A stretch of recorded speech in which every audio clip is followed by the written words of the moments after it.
Hello guys, welcome back to my channel. आज की video में आपका स्वागत है।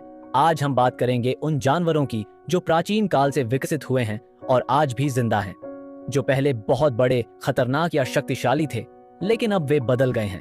तो बिना टाइम बर्बाद किए शुरू करते हैं। आज हम 3 ऐसे जानवरों के बारे में बात करेंगे: घड़ियाल, मगरमच्छ और खारे पानी का मगरमच्छ। ये तीनों एक ऐसे पूर्वज के वंशज हैं जो डायनासोर के समय से जीवित हैं। मगरमच्छों को अक्सर जिंदा डायनासोर भी कहा जाता है। आज के मगरमच्छ, चाहे वह घड़ियाल हो या मगरमच्छ, अपने पूर्वजों से छोटे हैं लेकिन फिर भी बहुत खतरनाक हैं। उनमें अभी भी वह शक्ति और डरावनी ताकत है जो उनके पूर्वजों में थी, और इनके पूर्वज कुछ इस तरह के दिखते थे, जो इनकी तरह ही पानी में रहते थे। नेक्स्ट है आसमान में उड़ने वाले पक्षी। क्या आप जानते हैं कि ये भी डायनासोर के रिलेटिव है, जिनके पूर्वज कुछ इस प्रकार के दिखते थे और ये ही समय के साथ विकसित हुए और पक्षियों का जन्म हुआ। अगला है हाथी, जिनके पूर्वज मेस्टोडॉन और ऊनी मैमथ थे, जो ठंडे जलवायु में रहते थे और इनके शरीर पर घने बाल थे। पर वातावरण के बदलने से हाथियों ने खुद को बदलते वातावरण में ढाल लिया और आज भी धरती पर उपस्थित है।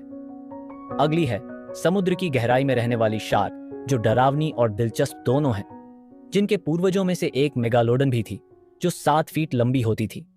यह पुराने समय के समुद्रों के सबसे डरावने जीवों में से एक थी। यह एक ऐसा शिकारी थी जिसका कोई सामना नहीं कर सकता था, और इनके वंशज भी इनकी तरह ही समुद्र के सबसे कुशल शिकारियों में से एक हैं। अगला है सांप, जिसका नाम ही लोगों को डरा देता है। यह भी काफी दिलचस्प है क्योंकि इनके पूर्वजों के पास पैर होते थे। यह सुनने में अजीब लग सकता है, लेकिन यह सच है। सांपों ने खुद को ऐसे वातावरण में जीवित रहने के लिए अनुकूलित किया जिनके पूर्वज ऐसे दिखते थे। अगला है समुद्र में रहने वाला सबसे बड़ा जीव, व्हेल, जिनके पूर्वज कभी जमीन पर चलते थे, और इनके पूर्वज कुछ हद तक हिरण की तरह दिखते थे और जमीन पर चलते थे। रिवॉल्यूशन के दौरान वे पानी में रहने लगे, उनकी पैर पंख में बदल गए और ये समुद्र में सबसे बड़े प्राणी बन गए।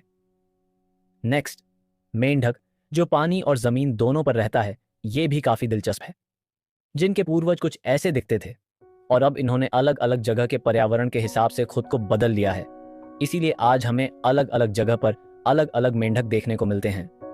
दोस्तों, ये कुछ ऐसे जानवर हैं जो विकास के बाद बदल गए हैं, लेकिन उनमें उनके पूर्वजों के लक्षण अभी भी पाए जाते हैं। विकास एक ऐसी प्रक्रिया है जो कभी नहीं रुकी और आज भी जारी है। दोस्तों, आज हमने विकास का चमत्कार देखा। अगर आपको यह वीडियो पसंद आया तो लाइक और सब्सक्राइब जरूर करें। मिलते हैं अगले वीडियो में एक नई खोज के साथ।